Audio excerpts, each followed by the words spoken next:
Time for our news review, and Theresa May, not surprisingly, certainly in all of the UK's leading newspapers, her picture is on the front page. This is The Independent. It's on Wednesday that Theresa May will be taking over from David Cameron as the next Prime Minister of the United Kingdom. Yeah, well, sticking with that theme, the Financial Times reports on her promises that she will build a better Britain and make Brexit a success. Well, meanwhile, EU officials in Brussels, they're preparing themselves for Theresa May as well, who's considered to be something of a deal-orientated negotiator. China Daily is leading with what it says is a rejection by law experts ahead of an international tribunal's ruling on disputed territories in the South China Sea. The Philippines argues that Chinese activity in the region is against international law. Yeah, well, switching over to The Guardian now, its financial pages. They're carrying a warning from the International Monetary Fund over the fragile state of Italy's banking sector. The IMF is warning that the Eurozone's third biggest economy will suffer 2 lost decades before it recovers to pre-financial crisis levels. The International New York Times reports that President Obama is going to deploy a further 560 American troops to Iraq, this to help retake Mosul from the Islamic State group.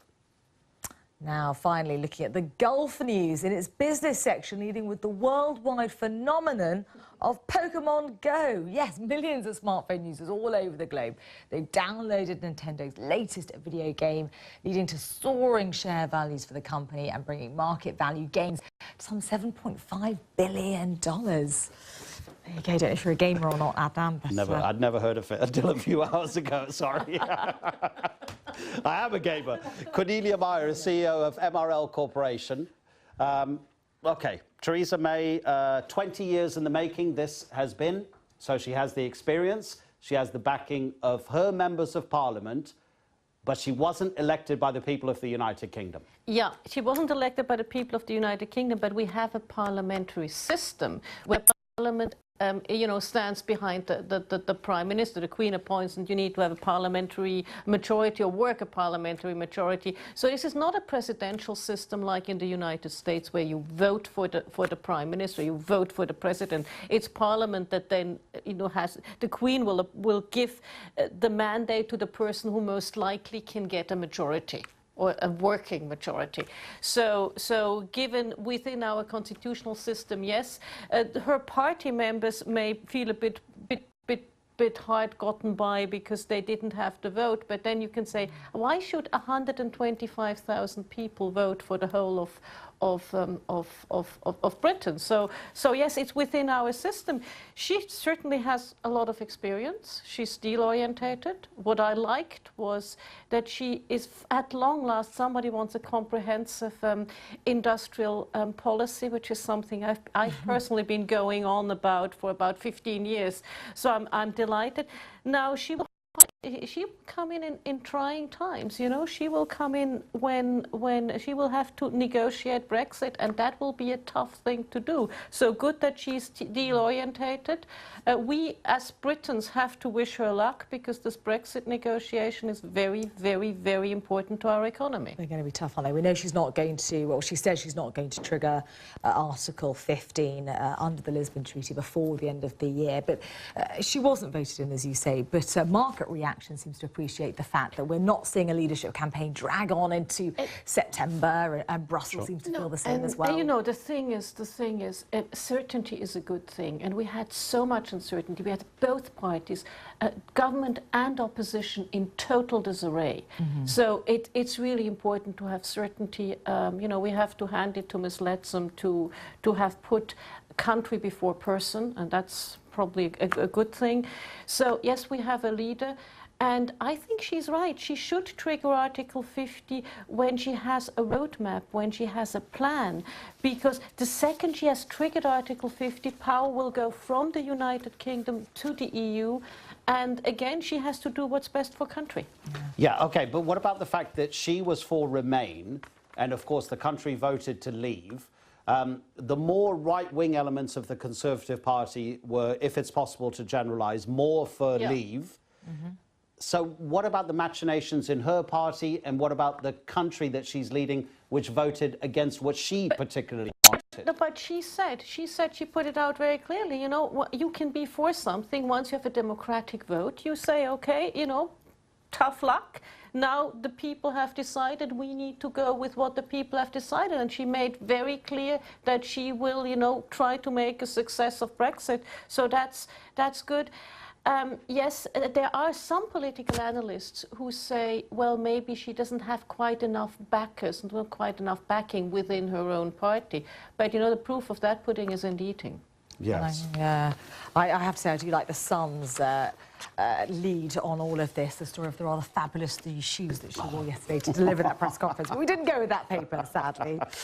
Right, let's look at the switching now. I know, just bringing it back down, Not saying anything. Let's just look now at the China Daily. Yeah. And this dispute over the South China Sea, the Philippines, they've brought this case to the International Tribunal in The Hague. China's already said whatever the outcome, they're not really interested. Well, and that's actually quite disconcerting. I mean, this article is all about basically a rant against whatever the outcome may be. Yes. Yeah, because it's the Chinese perspective. It's a state paper, exactly. Yeah. But it's because it is the UN Court for Arbitration in The Hague. So, you know, 100 and I don't know how many people have decided that this court should arbitrate, so we should maybe abide by it. Obviously, China is going to be against it because they may be, the arbitration may go, we will probably go against them. But if you look at it from the neighboring countries, the Philippines, Vietnam and so on, with beefing up those atolls into islands, they suddenly have a bigger territorial claim, and there's a hell of a lot of oil and gas in those waters. So yes, obviously, if you are, there's the shipping, the nice gentleman from the shipping expert we had, it's important for shipping lanes, but it's also very crucially important for mineral resources. Indeed it is. Should we just touch on this story quickly? Yeah. It's very important. The state of Italian banks, the IMF issuing this very stark warning that there's almost 2 lost decades in the Eurozone's third largest economy as far as their banks are concerned. What sort of state would you say the banks are in there initially? They're in a bad state because they didn't consolidate. Look, Spain had about 40 cajas that they consolidated in very few. Italy still has in excess of 300 lenders.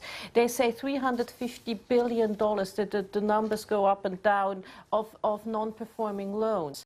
But you have to see there's about 120 billion euros of cash against them, and about 130 billion euros of other collateral, which obviously is going to be down. So it's not quite as bad as it looks. But it is bad, and they have to address the banking sector. It does have to consolidate. So Mosul is the next target for the Iraqi army, which is going to be backed by a few hundred more American troops. Fallujah has already fallen. So this is a big one, to retake Mosul. It's a very big one to retake Mosul, and you know we have now about 1,700 U.S. troops, which is compared to the 130,000 we had 10 years ago, very little.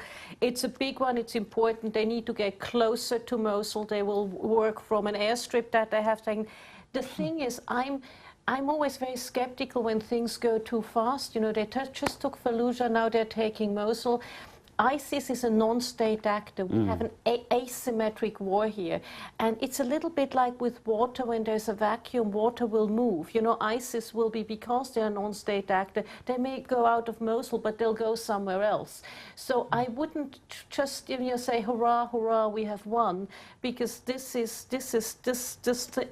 contest with ISIS is still going on for a good many, many years. Yes, it's 4,647 American troops, according to the International New York Times. And they'll help with logistical support, because the Iraqi army, it says, is having a problem moving all of its equipment around the country. To this airfield, because this is about 200 kilometers away from Baghdad, and Fallujah was very close to Baghdad, so it's different. But again, in the big picture, let's not cheer too early, because even if we can regain Mosul, who knows where they're going to go next? Yeah, absolutely. Should we have a quick look at Pokemon Go? Yeah, go on then. Okay. So it's made Nintendo $7 billion richer than it was last week. This new game, this revival of the Nintendo classic Pokemon. So financially, it's good news. Maybe it's me. Apparently, it's quite dangerous. People are sort of walking around looking at their phones even more than they used to be, because they're desperately searching searching for the Pokemon. But people are spatially unaware, especially the millennials. They walk with their phones, they look at their phones, they listen to their phones, they're spatially totally aware. It's great, but what I find is so interesting, it matches the virtual world with reality, because they walk around and they then play with each other and have fights with each other. It's quite amazing. You are amazing, Cornelia Meyer. Thank you very much indeed. We're out of time. Thank you. Bye bye. See you soon. Bye. Now, hey.